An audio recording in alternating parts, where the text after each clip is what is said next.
Shalom, hari ini saya ingin membicarakan tentang roh, tubuh, dan jiwa. Seperti yang dikatakan di 1 Tesalonika 5 ayat 23, bahwa kita ini terdiri dari roh, jiwa, dan tubuh. Sementara jiwa kita terdiri dari pikiran, perasaan, dan kehendak. Di 2 Korintus 5:17 berkata, siapa yang ada di dalam Kristus, ia adalah ciptaan baru, yang lama sudah berlalu dan sungguh yang baru sudah datang. Jadi ketika kita terima Tuhan Yesus, kita ini adalah ciptaan baru. Tapi kenyataannya kadang kita mendapati diri kita tidak ada perubahan. Cara berpikir kita dan tindakan kita semuanya sama seperti ketika kita belum menerima Tuhan Yesus. Dan seakan-akan semuanya bertentangan dengan firman.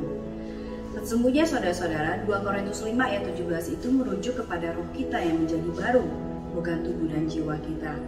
Sebelum kita menerima Tuhan Yesus, keadaannya roh kita sudah mati, terputus oleh sumber kehidupan. Tetapi ketika kita menerima Tuhan Yesus sebagai juru selamat, kita sudah bersatu dengan roh Allah dan menjadi hidup kembali, dan inilah yang disebut hidup baru.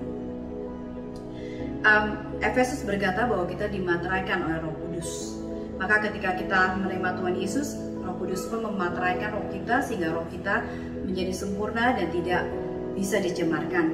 Saya ingin berikan ilustrasi mengenai hal ini. Oke, saya membuat sirkuit ini untuk menjelaskan hubungan antara roh, jiwa, dan tubuh kita. Baterai ini melambangkan roh kita. Di dalam roh kita sudah ada segala potensi, segala kuasa dari Allah, dan segala sesuatu yang kita perlukan untuk hidup dan kesalehan.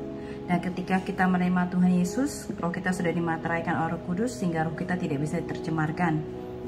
Kabel ini melambangkan jiwa kita yang terhubung dengan lampu ini yang melambangkan tubuh kita.